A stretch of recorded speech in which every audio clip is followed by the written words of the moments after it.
The sky was cloudy, and the rain poured heavily. A man and a woman walked together across a bridge. They stopped at the riverbank, where the water flowed rapidly, while continuously staring at it. The man said that the river in front of them was truly a man-eating river. The woman beside him, who called the man sensei, invited him to go together. The man smiled and agreed. With a red rope, they tied it to each of their hands. After tying the rope, the man told the woman, named Sa-chan, that from now on they would always be together forever. But unexpectedly, they were standing in the middle of the road, and suddenly a truck sped towards them. The lovers could do nothing, they just stood there silently and resigned. Then, a narrator's writing appeared, saying that today, a certain great author and his lover left this world. A light shone from a place that looked like a church. The man earlier was seen sleeping on the floor. He was still half conscious. Then he tried to sit up and look around. He now understood that this might be the world after they had died. It turned out that the place had a more Western style. Then there was a voice of a girl from afar, saying that this was not the world after death. She appeared behind the man earlier and said, "Welcome, adventurer." She introduced herself as Annette. The man was named Dazai Osamu, but because he was often called Sensei, as he was a writer, we will call him that. Annette then invited him to look out the window. It turned out they were in a very tall building, and a vast forest spread out in front of them, with dragons flying in the air. Annette said that Sensei was chosen and teleported to a land covered in darkness, Zauberberg. Sensei was chosen to become a hero who would illuminate that world. Sensei thought that meant he had failed to commit double suicide and entered that strange world. Sensei then held his head, feeling dizzy and regretting his very embarrassing life. But it seemed Annette did not listen to Sensei. She turned around and said that Sensei had a mission, which was… Before she could finish her sentence, Annette saw a glass bottle containing tranquilizers rolling. Of course, she was shocked, and it turned out Sensei was already lying down, having just swallowed a lot of tranquilizers. Without thinking twice, Annette immediately used her magic, purifying light, detoxify, on Sensei. Instantly, Sensei woke up and opened his eyes. He then said that Annette did not need to do that, because it only disturbed him. Of course, Annette was angry. She did not understand what Sensei was thinking. She asked Sensei to get up and complete the great mission to save that world as a hero. While picking up the tranquilizers that fell on the floor, Sensei said that he did not care about what was called a mission because he was just looking for a place to die. Indifferently, Sensei ate the tranquilizers on the floor one by one. Of course, Annette was very angry and yelled at him to stop. Annette still did not know why Sensei was like that, even though he was the chosen one. Then Sensei replied that he did not ask to be chosen. Annette then asked, "Didn't Sensei get hit by a truck?" Sensei tried to remember, and he agreed. Annette then said that the truck that brought Sensei there was the Otherworld selection truck. Annette explained that among the many people in Sensei's original world who lived unhappy lives, only those who got hit by that truck could relive their lives. It was the World Transfer Service that had been provided. If the truck was directed at Sensei, it was proof that his life in his original world was unhappy. However, Sensei was given the chance to leave his old life to live in a new world. Hearing the explanation, Sensei then stood up and walked towards Annette. He brought his face closer to hers and said that the truck had interrupted the happiest moment of his life, which was a double suicide. Annette was very shocked to hear that. In her heart, Annette said she couldn't believe what she had just heard. It was clear that Sensei was saved from his unhappy life and he chose to commit suicide. But it didn't seem to matter because Annette was sure that Sensei would change his mind after he saw his stats. Every human brought to that world was given superhuman powers without exception. But how shocked Annette was when she saw Sensei's stats. His stats looked very weak. He was also poisoned, even after Annette had detoxified him. Annette was very worried, wondering if he would die. She still couldn't believe there was a human that weak. She still hoped for a special skill or exceptional ability. When Annette opened all the stat windows available, She found nothing. It turned out to be true. Sensei was very weak. She had never met an otherworlder that weak before. Very casually, Sensei got up from his seat and just walked away. Annette did not let him go. She ran and grabbed Sensei's hand. Annette apologized, saying maybe it was indeed a mistake to have brought Sensei to that world. Annette also said that Sensei did not have the ability to live in that world and did not deserve to live there. Sensei just smiled and said that this was the life he wanted. But Sensei was always branded a failure in any world he was in. Annette felt sorry to hear that, and she asked Sensei to stay in that place for a while because Sensei's condition was very weak. He could be killed by monsters immediately if he left that place.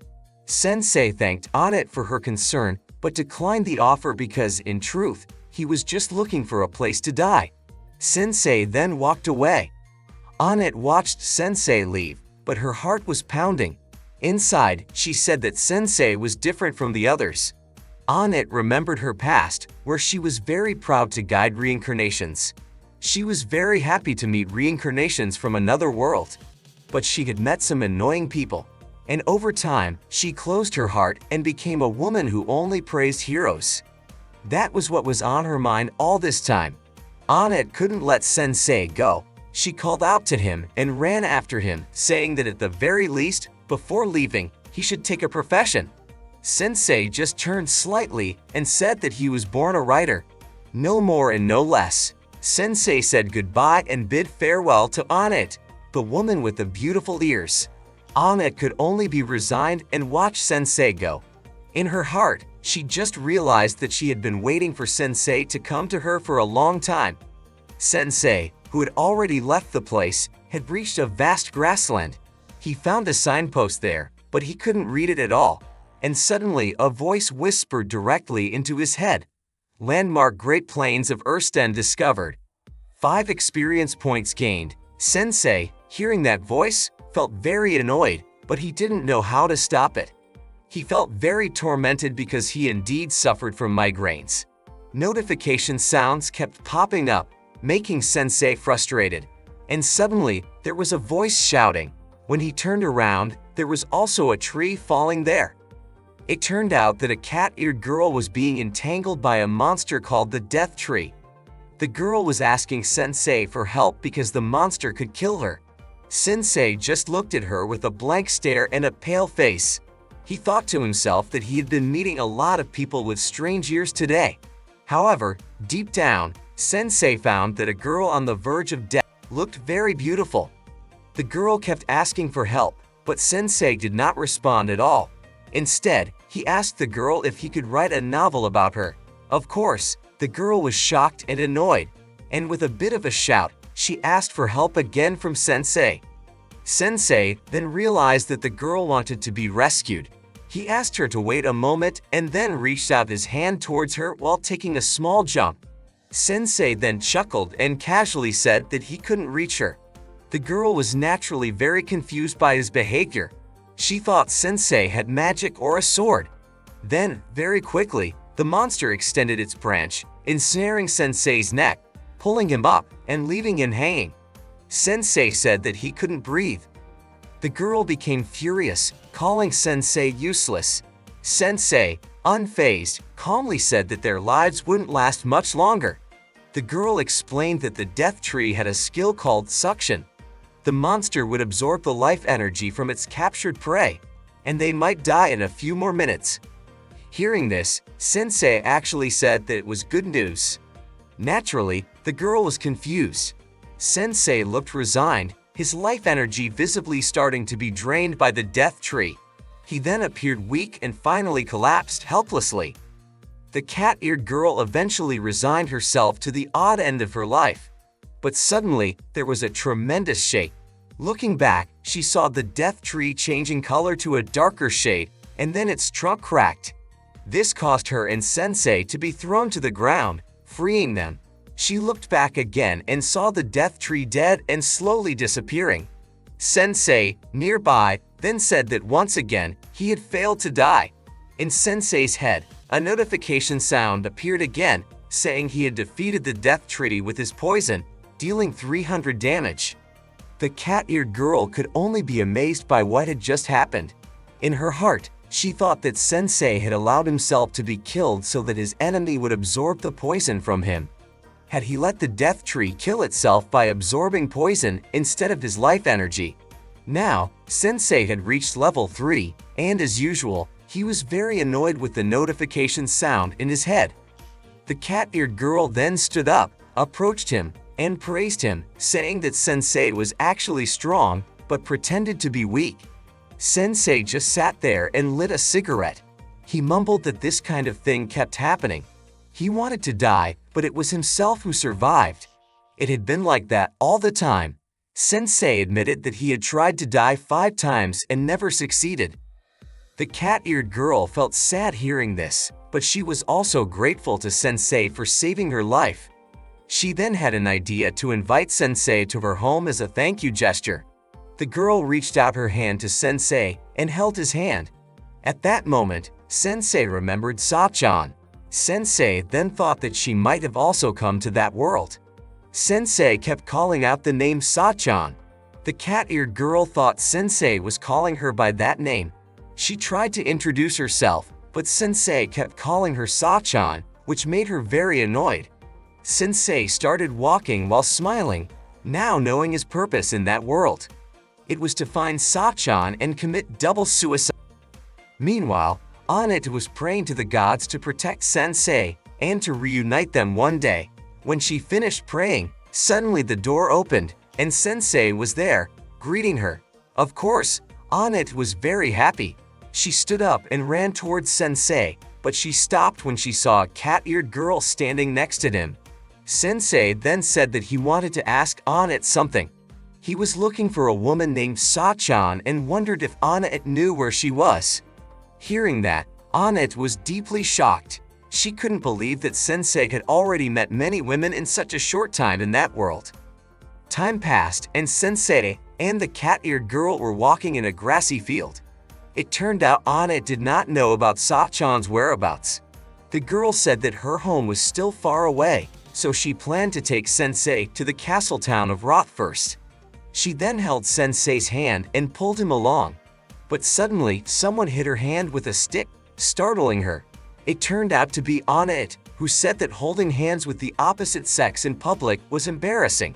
Of course, the cat-eared girl was very angry and didn't understand why Annette suddenly approached them. Annette couldn't answer. She just glanced at Sensei. The cat-eared girl then said it must be because Annette was in love with Sensei. Annette, of course, denied this, explaining that as a clergy person, she had a responsibility to protect weak otherworlders.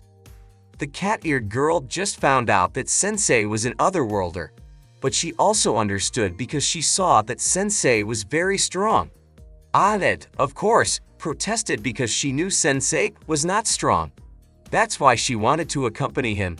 The cat-eared girl then said that Sensei had defeated the death tree with one attack and saved her life. Annette was immediately shocked because it turned out their relationship was already that close. Annette looked depressed, and a dark aura emanated from her body. Shortly after, Sensei found a coffin nearby. He thought it was a comfortable place for him to rest because he felt dizzy and tired since arriving in that world. Sensei then entered the coffin and lay down inside it. He asked to be woken up when they reached the city. Sensei said goodnight to Annette and Tama. The cat-eared girl was, of course, angry because her name was not Tama. She tried to say her name, but failed again because Sensei had already closed the coffin. Annette smiled happily because Sensei had called her name correctly. Annette then pulled the coffin, intending to take it to the city. It was dusk, and elsewhere, a woman was standing, gazing at the sunset. Who was that woman? Was she Sa-chan, the one Sensei was looking for? The time had reached late afternoon. Tama and Annette were working very hard together to pull the coffin containing Sensei. This made Tama very upset, and she told Sensei to walk on his own feet. But there was no response from Sensei. Tama became worried that Sensei might actually be dead. However, Annette could see Sensei's status and said that Sensei was just resting in peace. Finally, they arrived in the city. Tama woke Sensei up, and Sensei got up and came out of the coffin. Sensei looked around, observing that the other world was not so bad. Annette then invited Sensei to go to the palace to meet the king. At Roth Palace, the king received them. King Roth, whose name was Thomas, and his eldest daughter, Charlotte, greeted them warmly. The king knew they must be exhausted, so he allowed them to stay overnight in the palace's bedrooms. Tama and Annette greatly appreciated this and thanked the king sincerely. But the king had one condition. Because he loved adventurous stories, he wanted to hear a beautiful tale of their journey. Sensei then replied that he would tell what it felt like to sleep in a coffin. The king felt that Sensei was threatening him. Seeing this, Annette tried to change the subject. She said that Charlotte was very beautiful. Then the king shared that Charlotte would soon be getting married and wanted to ask Sensei and his friends for advice.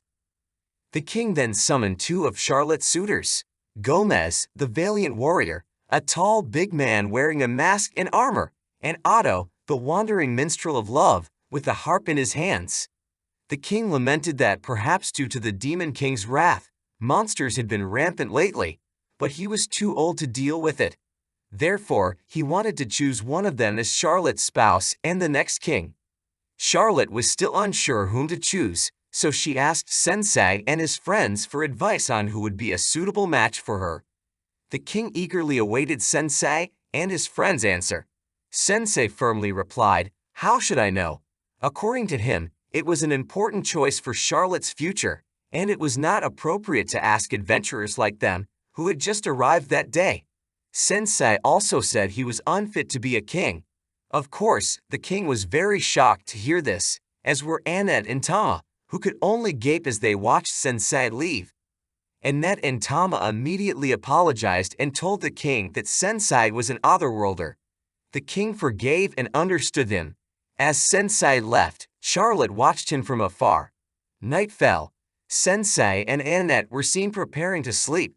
However, Sensei remained awake, looking out the window. Annette then asked Sensei if he couldn't sleep. Sensei replied that he had never been able to sleep well. Then, shyly, Annette asked who Sakshin really was.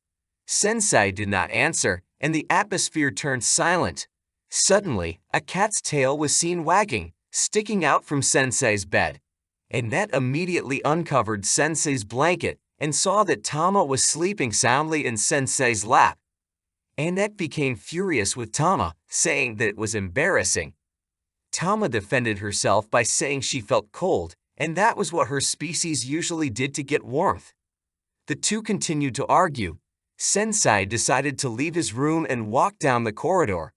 Unintentionally, Sensei encountered Charlotte, who seemed to be enjoying the nighttime scenery. He greeted her, and Charlotte welcomed him. Charlotte said she was currently looking at the vast and beautiful lake before her. Sensei remarked that it was such a beautiful view that it made him want to drown himself. Hearing this, Charlotte was very shocked. She thought Sensei had very serious problems to think that way. But Sensei then replied that it seemed like Charlotte had bigger problems than he did right now. Charlotte fell silent, then said she still couldn't choose between Gomez and Otto. Gomez had come to the castle not long ago, but he immediately became the most relied upon soldier among the others. The king trusted Gomez's strength. Hence, perhaps for that reason, Charlotte should choose him. However, Otto was her childhood friend. Whenever Charlotte felt sad, Otto would write a song and come to sing it for her. Charlotte was very confused about whom to choose. Hearing this, Sensei chuckled. He remarked that Charlotte, unlike himself, was a very kind-hearted girl who cared deeply for her father. Sensei shared that his life had always been problematic. He had tried to commit suicide and double suicide several times, which greatly troubled his father and family. However, Sensei never once told anyone else to choose how he should live his life. Charlotte was surprised by what Sensei revealed. As he was leaving, Sensei suggested that Charlotte should choose for herself what she wanted to pursue. The next morning, the king invited Sensei, Annette, and Tama back to see him. Gomez and Otto were already there. They were invited because Charlotte had finally decided who she would marry. So, the king wanted Sensei and his friends to be witnesses.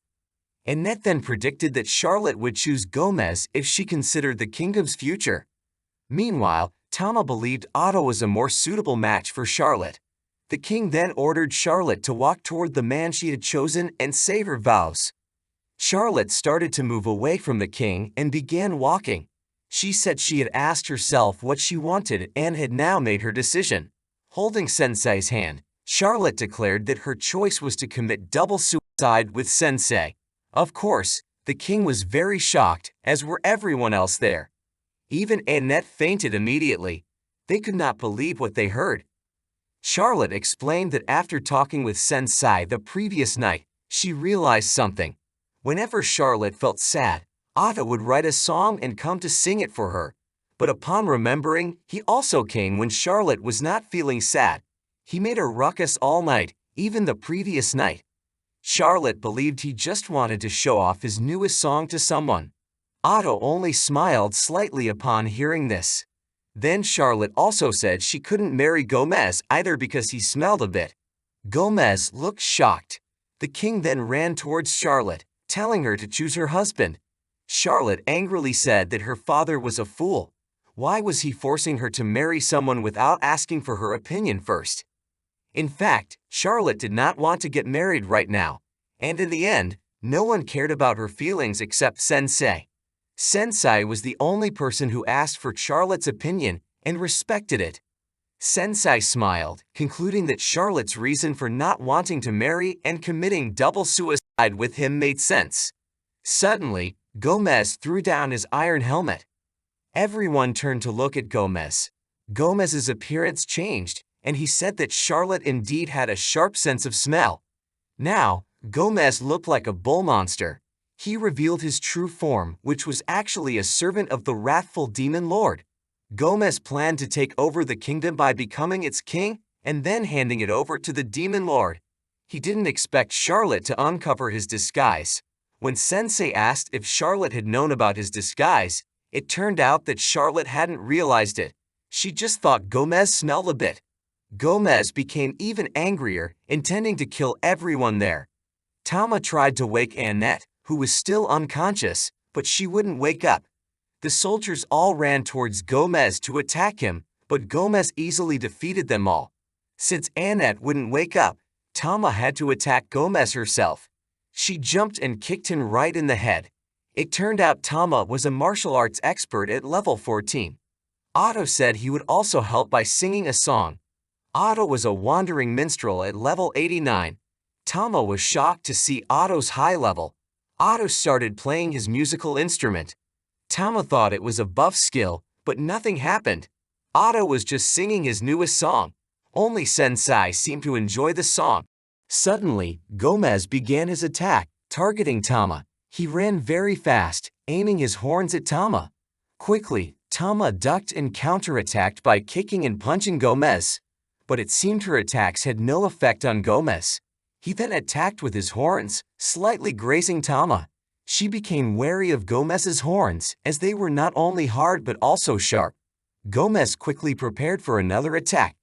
Sensei suddenly told Gomez that he should kill him and Charlotte first since they already wanted to die.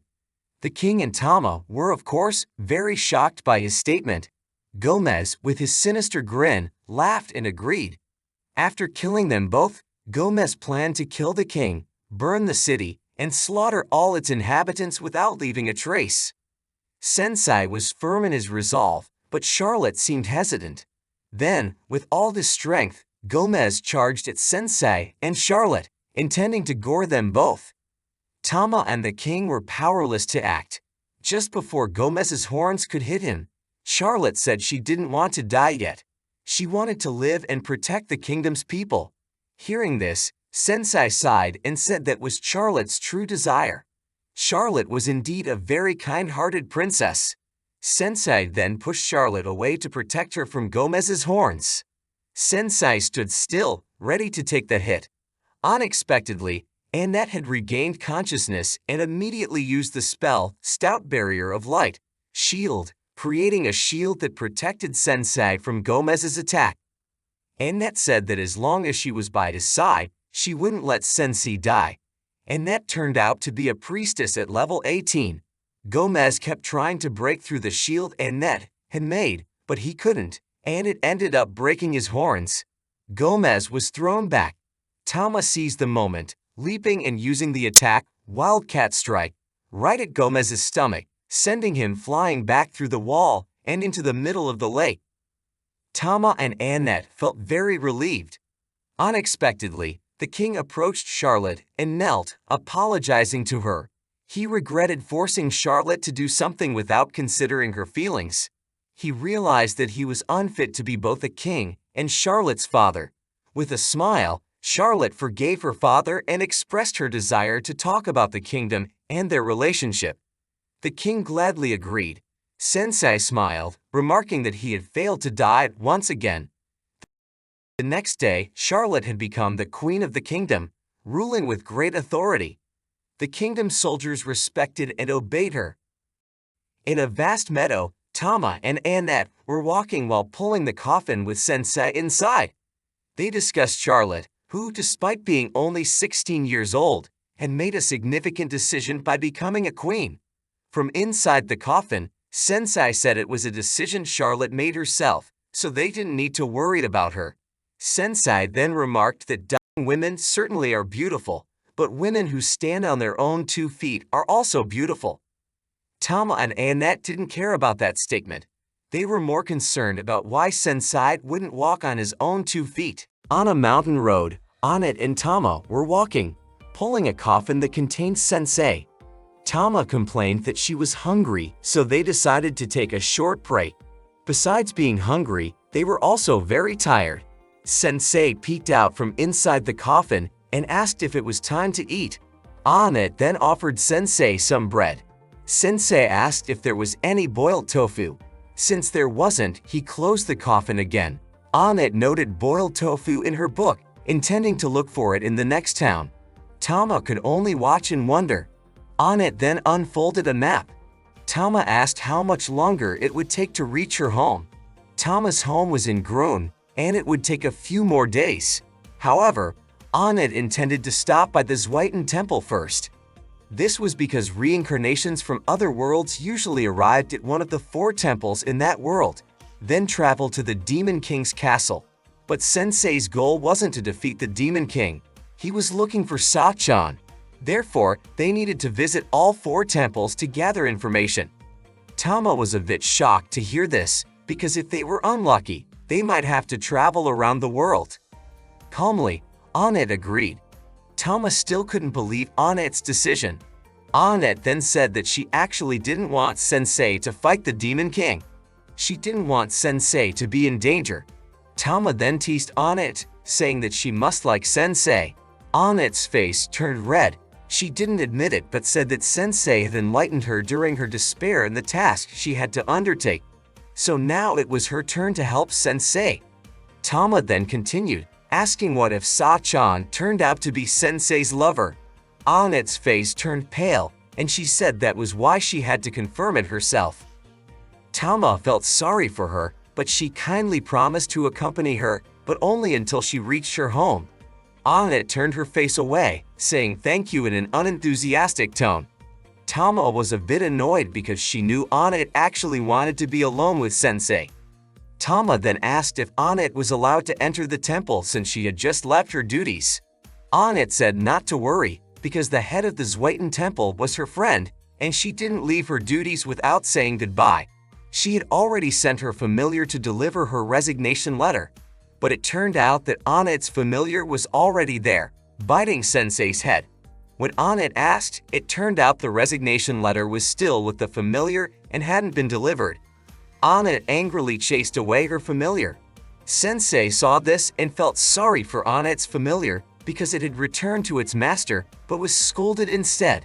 Then Sensei named the creature Melos. It immediately flew around, feeling very happy. On the other hand, Annette felt very regretful and apologized to the gods because Melos didn't do its job well, causing her to neglect her duties without permission. Then suddenly, birds flew around, and Melos looked very anxious and then fled. A strong wind arose. and a dragon quickly landed in front of them. Annette and Tama panicked upon seeing it. Dragons were the strongest monsters on Earth, and now they didn't know why it was there. The dragon roared, and Annette and Tama could only stand in astonishment. Unexpectedly, someone suddenly appeared behind them and ordered the dragon named Ryuka to be quiet. She approached the dragon and petted its head. Now the dragon looked calm and didn't resist. Annette and Tama were just stunned to see it. This person then told Annette and the others to leave because there were many monsters there. Seeing the coffin, she also thought there had already been casualties. But Annette said that the one inside the coffin was a rather odd otherworlder. Immediately, this person looked angry. After removing her cloak, it turned out she was a woman. She said she would kill all otherworlders. The woman emitted an extraordinary aura of power. Then with one hand, she created a magic circle and shot magic at Sensei. Annette quickly cast shield magic. She struggled to withstand the magical attack, but the shield magic was not strong enough and eventually shattered. Sensei, Annette, and Tama looked helpless. The woman moved closer to them. Then, with just one glance, she immobilized Tama and Annette. Using magic, the woman revealed a logo on her chest. Upon seeing the logo, Annette realized that it was the Demon King's logo. The woman prepared to attack again, casting magic with both of her hands. Sensei then stood up and told her to stop endangering others. If she wanted to target otherworlders, she should only focus on him. Sensei walked closer to the woman and said that he was her opponent. He offered himself to be attacked as she pleased. He was ready to die at any time. Without hesitation, the woman immediately attacked Sensei with her hand, piercing through his body. Sensei fell to the ground. She walked away from Sensei while introducing herself as Waldelia. Annette and Tama looked extremely panicked and then fainted. Unexpectedly, Sensei was still able to stand up. Holding his stomach, Sensei said that he once had the urge to stab someone else because of his intense hatred, but he only went as far as sending a threatening letter. At that time, Sensei had lost his sanity because of his intense hatred. Sensei thought that maybe that was what was happening to Waldelia. Staring at her face and holding her cheek, Sensei said that her eyes looked sad. Sensei wanted Waldelia to tell him, but she remained silent and then left on the dragon named Ryuka. Waldelia was still confused by what Sensei had just done. She also became curious about who Sensei really was. From behind a rock, Melos saw Sensei, Annette, and Tama unconscious and helpless. On a rainy day, a priestess from the Zweiten Temple opened the temple door and saw Annette and the others unconscious. Melos had brought them there. Naturally, the priestess was very worried and immediately tried to wake Annette, asking what had happened. Annette then said not to worry about her, but to please help Sensei, who was severely injured at that time. The priestess quickly rushed to treat Sensei with magic and healing potions. The next morning, Sensei was already healthy again and was seen looking at poisons being sold in the market. The seller explained that the poison would be very useful against monsters by throwing it at them. But unexpectedly, Sensei drank it immediately. Of course, the seller and Tama, who was there, were shocked. Angrily, Tama said that he shouldn't have done that, especially after just miraculously surviving his wounds. Sensei then said that because he was so healthy, he felt unwell. Annette and the priestess from the Zweiten Temple, who turned out to be named Yisha, were also there. Annette was very grateful to her and promised to repay the favor. Annette then asked if she knew a reincarnated girl named Sachan. Yisha replied that she didn't know her and that Sachan had never come to her temple. Annette then wondered where she could be. Yisha's face immediately looked angry. She asked why Annette was wandering with an otherworlder. She was also shocked to hear that Annette suddenly quit her job without notice. However, on the other hand, Yisha felt relieved because she thought Annette was too naive for that job. They both already knew that no otherworlder was sane. They were only given power by the gods to defeat the Demon King, but they only used their power for their selfishness. Suddenly, a male otherworlder with a rap style approached them. The man was named Kataro. Annette and Yusha looked at him cynically. Annette and Yusha ignored him and continued chatting. Feeling ignored, Kotaro then showed his power, which was mass production. He could create unlimited currency in that world. Kotaro continued to show off his power in front of Annette and Yusha. This made Yusha feel annoyed, and she threw the coins Kotaro created at his face. Kotaro then ran away angrily. Yusha then said that all otherworlders behaved that way. Annette then argued that Sensei was different from other otherworlders. Yusha didn't believe her because just by looking at Sensei's face, she already knew that Sensei was a destructive person. Yusha was worried that something bad would happen if Annette continued to be with Sensei. Annette then said that without Sensei, she wouldn't be who she was now. Sensei had changed her destiny. Sensei walked up to Annette and said that he had some medicine to buy. Without thinking, Annette gave him a lot of money. Seeing that, Yusha thought that Annette's sanity had already been ruined. Yusha then asked what power Sensei had. Annette replied that Sensei had no power at all. However, despite that, he still risked his life fighting the Demon King to protect Annette and Tama. Hearing that, Yusha was stunned.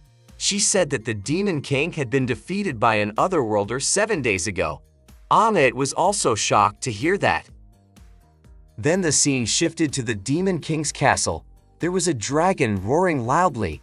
A man sitting on the blood-soaked throne then said that no matter how much it roared, its master would never return because he had destroyed him. From a hill, Waltilia looked at the Demon King's castle and said, "Father." Annette and Tama were already in their inn room. Tama looked shocked after just being told that the Demon King had been defeated. Annette looked very happy because that meant Zauberberg was now at peace. However, Tama wondered who the woman they met earlier was. Annette was also confused, especially since Sensei had just arrived in this world 7 days ago. Tama thought, why was Sensei reincarnated from another world if the Demon King had already been defeated? Sensei, who had been busy with his papers, suddenly tore them up and lay down. Sensei said he had wanted to start writing since coming to this world, but he was always stuck, so now he was despairing. Hearing this, Annette became interested. She thought Sensei might be writing about their journey or even about their meeting. However, Sensei replied that he had not written about Annette at all. Annette immediately felt very sad hearing this. Sensei said he had been inspired when he met Waldelia and hoped for another event that could rekindle his spirit. Annette had an idea to take Sensei around the town to relax because she also wanted to buy something for him. Unexpectedly, Annette wanted to buy armor for Sensei. The armor looked very large, but Annette said it was very useful for deflecting magic since they never knew when or who would attack them. Sensei did not seem bothered by the armor, but he looked unable to move. Annette and Tama left Sensei there and went shopping. Yusha accidentally saw something surrounded by children. She was shocked when Sensei greeted her. Yusha then approached Sensei and said that from now on, Annette would be with her. Yusha said that Annette was too naive, which made her too trusting of others, but Annette would be unfortunate if she stayed with an otherworlder. As her friend, she didn't want that to happen, so Yusha pleaded with Sensei to disband his party with Annette. Sensei just smiled and said that whether Annette wanted to join or not was her decision and not Yusha's business, because Annette was not a bird in a cage. Sensei also asked why Yusha concluded that Annette would be unfortunate. Yusha replied that it was because Sensei was an otherworlder and she didn't trust otherworlders at all. Yusha was shocked when suddenly there was a wolf's howl. The sound came from the middle of the town, where a blonde-haired man was walking on a wolf. Kotaro and several other wolves were also walking with him. As many people gathered, Kotaro, in his rap style, said that the man was sent from heaven to lead everyone. He was Suzuki, an otherworlder. Suzuki then started to give a speech. He said that recently, the Demon King had been defeated by a group of otherworlders. Of course, this surprised the villagers. They all then cheered and praised the otherworlders. Suzuki continued his speech, saying that the peace had been brought by the otherworlders who risked their lives. Therefore, now was a new era led by otherworlders, which would be known as the Great Hero Age. And now, the town of Vale would be led by Suzuki. Of course, the villagers did not want to accept this so easily. They were confused about what was happening. Kotaro then spoke again in his rap style, telling the people there to kneel before Suzuki. Kotaro then accidentally saw Ane and told Suzuki that she was the one who had mistreated him. Suzuki, arrogantly, got off the wolf he was riding. He looked displeased that someone had mistreated an otherworlder. Ane tried to defend herself, saying it was just a misunderstanding. But Suzuki didn't want to listen. He walked up to Ane, held her head, and said, "Be a good girl." Suzuki patted Ane's head and then used his skill, Pet. Ane appeared trapped in a cage, her eyes turned black, and she immediately bowed her head. Kotaro approached Ane and looked at her condition. He said that the purer someone is, the faster they will be controlled by Suzuki's skill. Tama couldn't contain her emotions and grabbed Kotaro by the collar, asking what he had done to Ane. Kotaro said that it was already too late. Anyone whose head was patted by Suzuki would become his slave. Tama saw Ane still bowing her head, not moving at all. Tama prepared to hit Kotaro and demanded that he dispel the skill's effect immediately. But without Tama realizing it, Suzuki was already behind her and then placed his hand on Tama's head. Instantly, Tama also bowed her head. Then, arrogantly, Suzuki told everyone there that no person or monster could resist his overpowering skill. Pet. In the crowd, Isha walked toward Suzuki and ordered him to stop what he was doing. She said she had never taught Suzuki to use his gift in such a way. Firmly, Isha declared that the town of Vale would never surrender to him. Everyone there agreed with and supported Isha, and they would never submit to Suzuki. Then, with an evil smile, Suzuki said that in that case, he would destroy the entire town and build a new kingdom. He then ordered his wolf monster to attack. People ran in fear, trying to save themselves. Isha called Suzuki a bastard. Suzuki responded that Isha should call him hero, like when they first met. Suzuki then left the place, saying he would use Isha's church as his castle. Isha was very angry, but she couldn't do anything. A while later, the town was in ruins because of the monster attack led by Suzuki. Tama, who had fallen under Suzuki's skill, also attacked Sensei, who was fortunately protected by armor bought by Ane. Calmly, Sensei remarked that what Ane had said earlier was true. They wouldn't know when or who would attack them. The armor protecting Sensei slowly cracked from Tama's attacks, and when the armor shattered, its helmet flew off and hit Tama's head, knocking her out. Sensei then put Tama into a nearby barrel and closed it. Suddenly, Isha was thrown and hit a wall near Sensei. Sensei greeted her with a smile. Isha then said that this was the true nature of the Otherworlders. Not only do they use the gifts they receive for their personal gain, but their greed also cannot be stopped, and they lose control. Isha remembered that Suzuki wasn't like this when he came to that world. He was a quiet and cowardly person. Hearing Isha's story, Sensei began to take notes. Naturally, Isha wondered why Sensei was taking notes. Sensei explained that it was very interesting. Suzuki was a man who could ignite his inspiration. Sensei then asked where Suzuki was now. Isha explained that Suzuki was currently at the church. Sensei then headed towards the church. Of course, Isha was worried, especially since Sensei had no gift at all. Sensei then said he had just been inspired to write a masterpiece. Isha decided to go with him. Finally, they arrived in front of the church. Sensei appeared very calm, unlike Isha, who was extremely panicked. Isha said that there was no way Sensei could win against another worlder who possessed a gift. If Sensei rashly opened the church door, he would only be killed by the monsters controlled by Suzuki. Sensei then pulled out a poison from his clothing. Isha felt a bit relieved, thinking that Sensei wasn't reckless and had a strategy, killing the monsters there with poison. But Isha was shocked when Sensei drank the poison himself. Nearly desperate, Isha crawled and suggested they launch a surprise attack through the back door. However, Sensei ignored her and casually opened the church door. Isha could only gape in disbelief. They finally entered the church and immediately confronted Suzuki, Kotaro, and Suzuki's monsters. Seeing Sensei, Suzuki assumed that he was someone Isha had asked for help. Sensei greeted Suzuki and said that he was someone interested in him and intended to write a novel about him. Arrogantly, Suzuki thought that Sensei would write a saga about Suzuki the hero who conquered another world. Sensei bluntly denied it and said he would write about a man falling into the abyss of greed after receiving power beyond his abilities. Sensei was intrigued by Suzuki, who truly reflected human nature. Suzuki felt insulted by Sensei. He then ordered his monsters to kill Sensei. Sensei didn't seem afraid at all. He continued writing in his book. Fortunately, Isha quickly used her magic, pointed ray of light, Bilaim, and managed to incapacitate several monsters.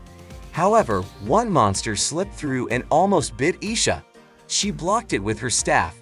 Seeing this opportunity, Suzuki ordered another monster to attack Isha with a fireball spell. Sensei remained calm, still writing in his book.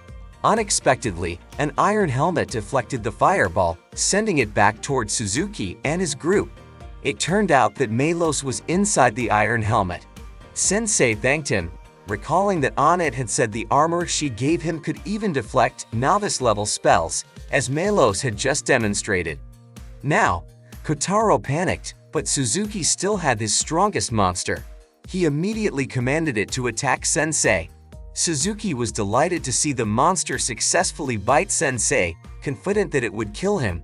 But unexpectedly, the monster's mouth and head started turning black, and it fell and slowly disintegrated. A notification appeared, indicating that Sensei had defeated the monster with his poison. Of course, Suzuki and Kotaro were shocked to see their strongest monster die instantly. Isha couldn't believe what she was seeing either. She quickly decided to heal Sensei's wounds with her magic. Kotaro then fled the scene in fear. Isha ordered Suzuki to surrender, but he wasn't ready to give up. With a snap of his fingers, he called forth Annette, who had been affected by his pet skill. Suzuki handed Annette a knife and commanded her to kill Isha and Sensei. Annette began to attack Isha, who blocked the attack and jumped back. She then told Sensei that they couldn't attack Annette and suggested they retreat. Sensei closed his book, walked toward Annette, and said that Annette wasn't as weak as Isha thought. Seeing this, Suzuki laughed. He claimed that once someone was under the effect of his pet skill, it couldn't be dispelled. Annette would be his slave for life. Sensei responded that it was Annette's right to decide her fate, and that Suzuki had no right to dictate it. Sensei was now in front of Annette. He told her that she wasn't a bird in a cage, and reassured her. Annette seemed to struggle to resist stabbing Sensei with the knife, causing her hand to bleed. Angrily, Suzuki ordered Annette to kill Sensei again. Annette raised the knife once more. However, in her mind, she found herself alone in a cage surrounded by darkness. As Annette pondered, a ray of light suddenly appeared as Sensei opened the door and said something to her. Annette then pointed the knife at her own foot and fell unconscious. Sensei caught Annette as she collapsed. When Annette opened her eyes, her consciousness had returned. Sensei asked Isha to heal Annette's wounds. Suzuki became extremely frustrated, seeing his skill, which he believed to be overpowering, countered by Sensei. He then intended to end his own life with the knife he had given Annette. At the right moment, Sensei grabbed the knife and stopped him, saying, "Don't kill yourself." Sensei explained that he was writing a book about Suzuki and didn't want him to end the story so abruptly. Now, Sensei wanted to hear about Suzuki's life story. Suzuki looked panicked and frightened under Sensei's gaze. A flashback occurred, showing Suzuki in his original world, being bullied by other male students. Suzuki realized he was weak, and those stronger always treated him like a pet. Suzuki had considered suicide multiple times, but he didn't have the courage to go through with it. One evening, on his way home from school, he was upset when someone bumped into him and scolded him. But Suzuki couldn't do anything. He continued walking, and then a truck hit him. Suzuki was reincarnated in Zauberberg as a hero, greeted by Isha in her church. It was then that Suzuki received the gift of the skill Total Obedience, Pet. With his skill, Suzuki tamed several wolf monsters and defeated others. Suzuki realized he now possessed incredible power. As he walked through a crowd, many people looked at him with disdain. Someone also bumped into him, angrily accusing Suzuki, as an otherworlder, of blocking his way. Suzuki was reminded of similar experiences in his original world. He then used his pet skill, making the person who bumped into him fight with another. From that moment, Suzuki felt powerful and acted as he pleased. Back in the present, Suzuki lamented his inability to even commit evil properly. No matter where he lived, he was always just a coward. Sensei listened and wrote down everything in his book. Sensei then said it was fascinating. The novel about Suzuki was finally finished, a story about a pathetic man who wished to live as a hero in this world, but whose fragile heart prevented him from becoming either a hero or a villain. Sensei decided to title it No Longer Heroic. But then Sensei changed his mind and chose a more fitting title, No Longer Allowed in Another World. After writing the title, a bright light emanated from Sensei's book. Shining sheets of paper also surrounded Suzuki. Sensei thanked Suzuki because thanks to him, he was able to write something satisfying again. However, Sensei lamented that his work could not yet be called a masterpiece. Sensei then tore a sheet of paper into small pieces. A magic circle appeared on the floor where Suzuki stood. Anit and Isha, seeing this, recognized it as the magic circle used to summon an otherworlder. They were also confused as to why the circle was there. Bright light and flashes of electricity surrounded Suzuki. Anit noticed the teleportation effect was reversed. Then, from the magic circle, a beam of light shot up into the sky. Anit and Isha stood frozen, realizing that Suzuki was no longer there, assuming he had been sent back to his original world. Anit was shocked to see a notification window as she was sure that Sensei had no gift before, but now he had the skill writing storyteller. In her heart, Isha wondered if this was a special skill that only activated when facing a specific target, otherworlders. Isha also thought, does this mean Sensei was sent to this world to deal with the otherworlders? Now, Sensei lay on the floor of the church, feeling slightly disappointed because he had failed to create another masterpiece. Sensei wondered if there would be anyone who could ignite his inspiration. Isha was also becoming more curious about who Sensei really was. While lying down, Sensei asked where Suzuki had gone. Anit replied that Sensei had just sent him back to his original world. In the city, the monsters suddenly stopped attacking and moved away. Tama also woke up and regained her senses. Naturally, she was angry and confused, wondering why someone had put her in a barrel. Time passed, and Isha gave Sensei a new coffin, just as he had wanted.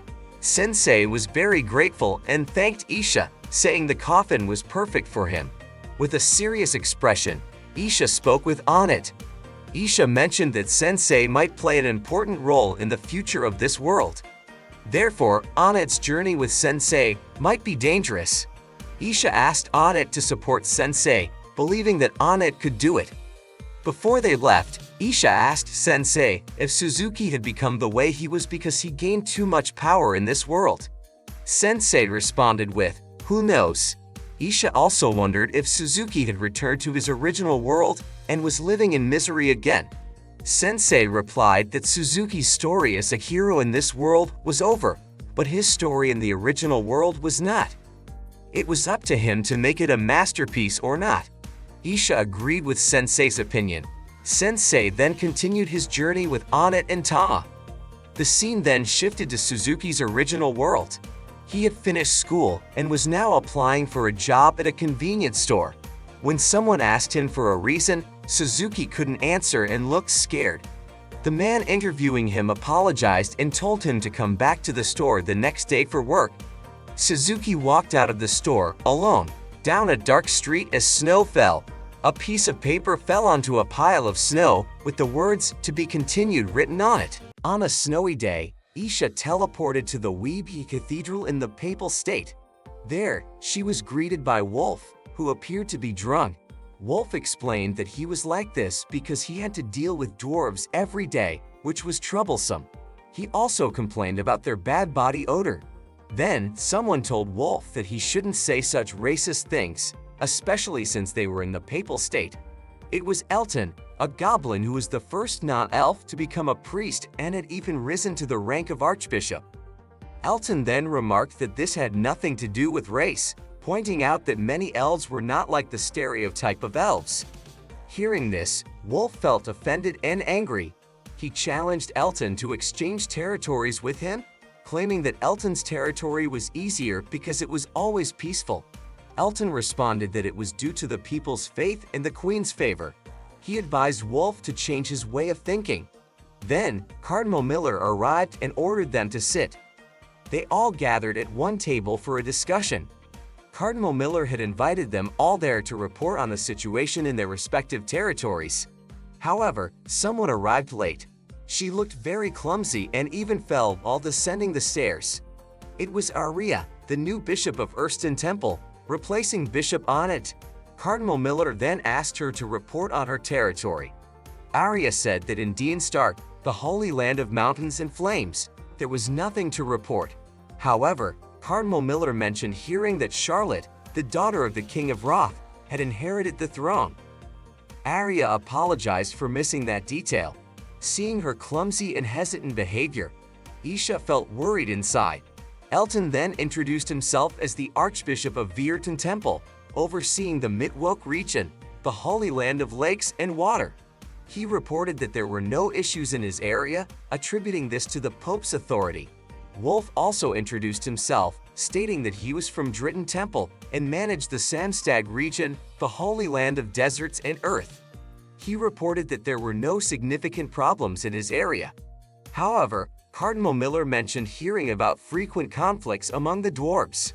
Wolf said that such incidents were common and happen every day, and that they had even hit him while he was trying to mediate. Isha then introduced herself, stating that she was from the Donnerstag region, the Holy Land of forest and wine. She recounted that a few days ago, an otherworlder went on a rampage and destroyed half of the city of Vale. They were currently trying to repair the damage. It turns out that Cardinal Miller also invited all of them to discuss the otherworlders. As they already knew, the Demon Lord was defeated by a group of otherworlders. Because of this, the Pope decided to seal the magic circles connecting the worlds and stop summoning people from other worlds. Elton felt very relieved because the war against the cruel Demon Lord was over. Wolf was also grateful, as this meant he would be free from the crazy otherworlders. However, Cardinal Miller then said that this was where the problem lay. The 7 otherworlders who defeated the Demon Lord had taken over the Demon Lord's territory and become the new rulers. Isha and Aria were very shocked to hear this. Cardinal Miller then continued, saying that recently, the Pope had also received a declaration from these 7 individuals. With the power of the 7 otherworlders, they will transform Zauberberg into an ideal world. This news surprised everyone present. Miller said that the Pope felt very pressured because previously, the Pope believed that the otherworlders were angels set to save this world and love everyone. But now, it was as if those who had been considered his children were now opposing him. Miller then emphasized that they should consider this as a declaration of war against the Hellsin Church worldwide. Now, the otherworlders had become fallen angels threatening the world. They also could not allow the otherworlders who were starting to cause chaos in every region. The disappearance of the Demon Lord's daughter, Waldelia, from her castle could not be ignored either. Miller stated that Zauberberg was now entering a new era. The mission of the bishops was to address this issue and protect the world's peace. Wolf complained that the situation had become complicated and overwhelming. Arya was also confused about how to fight such powerful individuals. Isha then remembered an incident where Sensei managed to return the otherworlders to their original world. Isha mentioned that there might be a way to deal with the otherworlders. Isha told Miller about Sensei, surprising the others. They could not believe there was such power. Isha then said that they could likely send the otherworlders back to their original world. Unexpectedly, the Pope arrived there. The others quickly knelt in reverence. The Pope then said that Sensei might be their beacon of hope. He asked Isha to explain in more detail. The scene then shifted to the Demon Lord's castle. A woman was humming there. Nearby, a man with a bow tie was pouring drinks into 2 glasses on the table. The man said that their comrades had gone to various places. He invited the woman to observe the future from there. Then, in the evening, Annette and Tama were seen nearing a settlement, dragging a coffin. Annette suggested that they stay there for the night before entering Grun. Tama was very happy because she would finally be able to sleep in a bed. Then a notification sound appeared, informing them that Tama had reached level 17 due to her diligent training. However, Tama felt sad. With a gloomy face, she couldn't believe that she had leveled up because of dragging a coffin. Annette then looked around, trying to find an inn.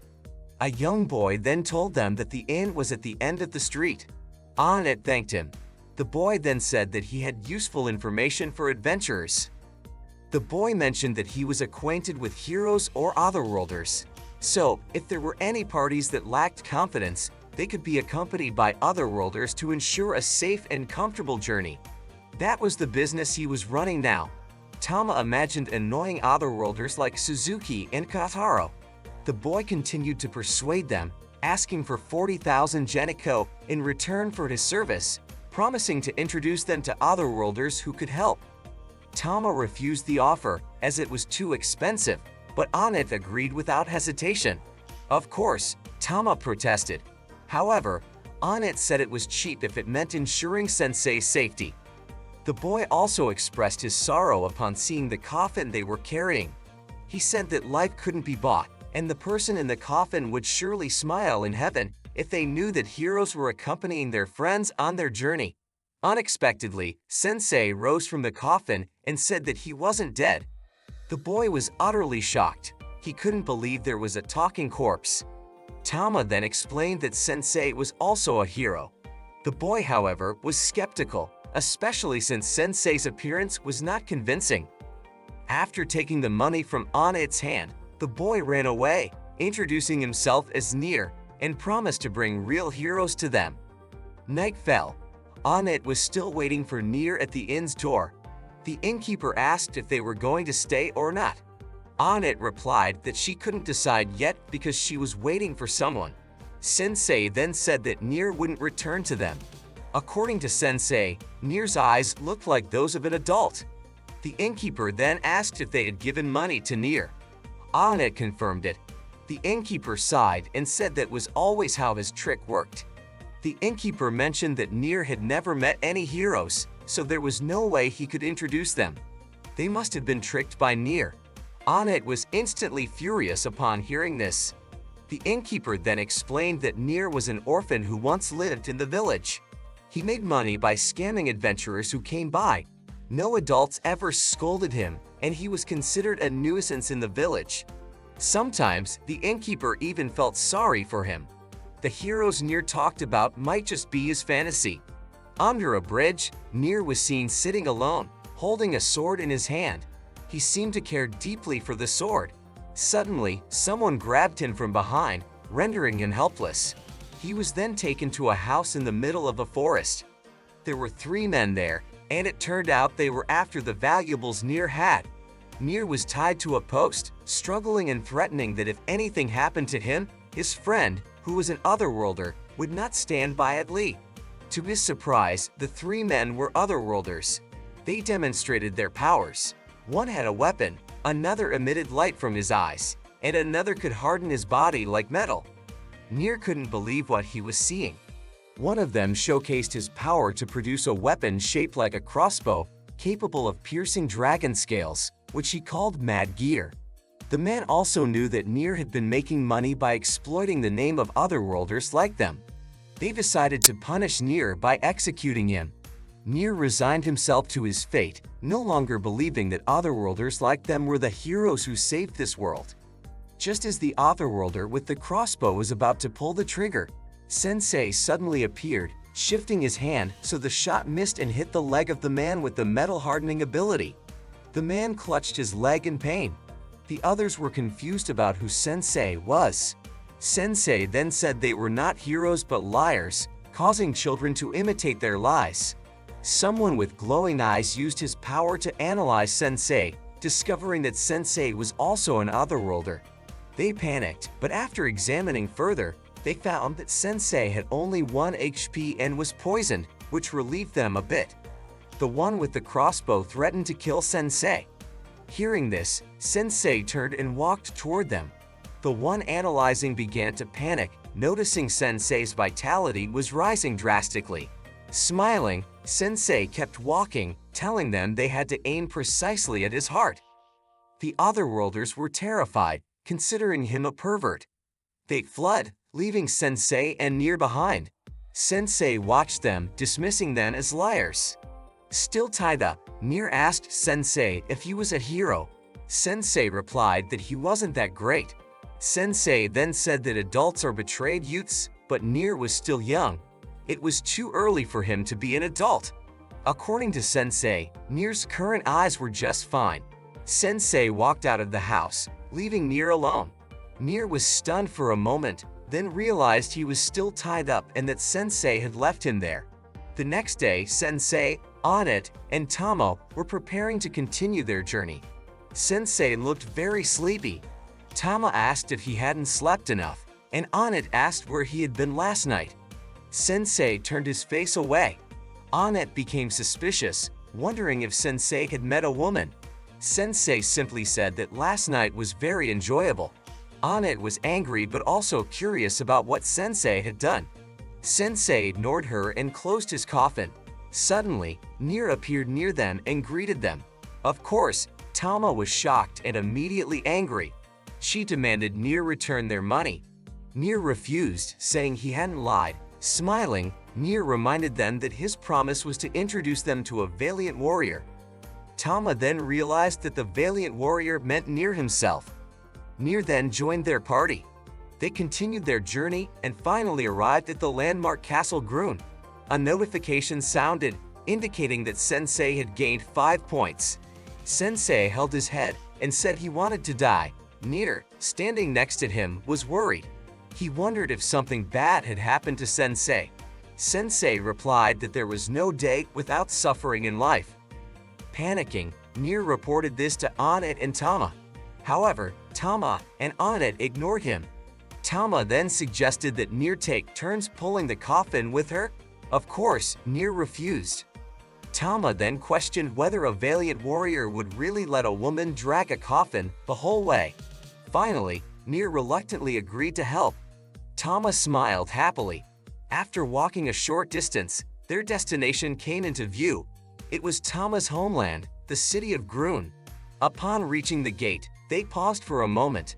Tama felt very happy, as it had been a long time since she had returned to her city.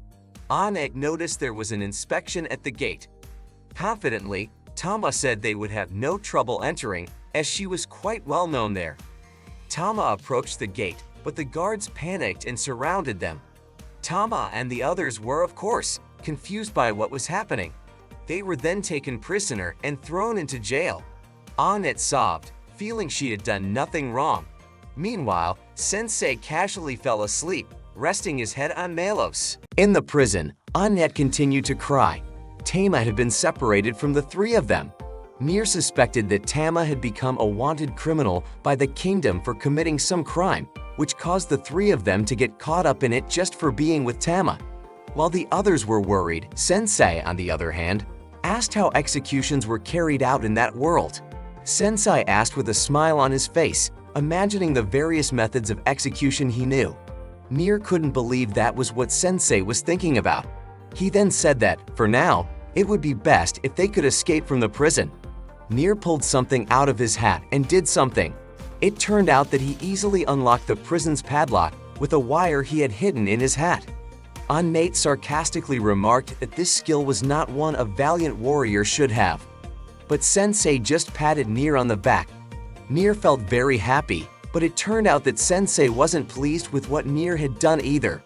Of course, Nier was sad because no one praised him at all. Because they were too noisy, the guards caught them and tied them up. Instead of being worried, Sensei asked and confirmed with one of the guards if they were going to be executed. Naturally, the guard became terrified of Sensei. Then, they were taken before the king. One of the king's ministers, named Briard, said that the crime they had committed was severe. Therefore, they would be executed. Of course, Annette and Nier were shocked, while Sensei just smiled. Annette protested, saying that they hadn't done anything. The king of the Grun Kingdom, named Siberian, then said that they had kidnapped the kingdom's princess, named Matilda. Annette became even more confused, as she had never done such a thing. Then Tama, who had changed her clothes, came and firmly stated that she had not been kidnapped. It turned out that Tama was the princess of the Grun Kingdom, whose real name was Matilda. Annette and the others were left speechless. Tama explained that she had just been traveling to various countries to train in martial arts and had accidentally met Annette and the others. Annette nodded in agreement with all of it. Tama then asked the king to free them. The king didn't agree so easily. He had a condition, which was that Tama had to comply with his wishes. Specifically, she had to swear not to do anything foolish again and behave as befits a royal descendant, just like her mother, Lapama. After seeing the condition of her friends, Tama reluctantly agreed to the king's request to behave as a proper princess. As she was leaving, Tama also apologized and thanked Sensei, Annette, and Nier. Briard then allowed them to leave. Annette and the others then went to a restaurant. Nier felt happy to be free, but Sensei was upset because he didn't get to be executed. They talked about how shocked they were, not expecting Tama to be a princess. Annette also remembered how she had been so disrespectful to her. While they were chatting, a woman serving food overheard their conversation and asked if they knew Matilda. Annette confirmed that they did. The server then introduced herself as Kojika. She said that she had once served Matilda in the palace. Nier then recounted what had just happened to them and also about Tama. From Kojika's expression, Sensei knew she was aware of something. Sensei smiled, holding his book and pen, and asked Kojika to tell him what she knew about Tama and the king. Sensei said that the first time he met Tama, she was being captured by a tree monster, and now she was imprisoned by her own father in the palace. So, in Sensei's opinion, Tama is an interesting woman, and he couldn't help but be fascinated by her. Annette then pointed out that now that they know Tama's identity as a princess, it would be inappropriate to dig into her past. But Sensei didn't care, saying it wasn't his concern because, no matter what, she was still Tama. Kojika then began to share what she knew. The scene then shifted to the kingdom, where Tama was seen standing and looking out the window at night. She recalled the events from earlier in the day, where Annette and Nier had funny expressions on their faces after finding out that Tama was a princess. However, Sensei was different. His expression remained the same as always. Tama wondered where they were now and what they were doing. Then, Tama accidentally noticed someone standing on the roof. Suddenly, a large mouth appeared and spat out a black orb, destroying a building. The king and his troops came out to assess the situation. There, they saw a man lounging in a chair. The man knew he was now in the Grun Kingdom, a place where demi-humans lived. He then remarked that he had never eaten a demi-human female before and wanted to try it. The man introduced himself as Kaibara, one of the heroes who had killed the demon lord and saved that world. But he was aware that he was now known as the fallen angel of gluttony. The king realized that he was one of the 7 fallen angels, as reported by Helsen. Kaibara stated that his current goal was to devour the kingdom. Of course, the king knew he had to be cautious because Kaibara was a gift holder. Upon hearing that, the king's guards denounced him and moved to attack Kaibara.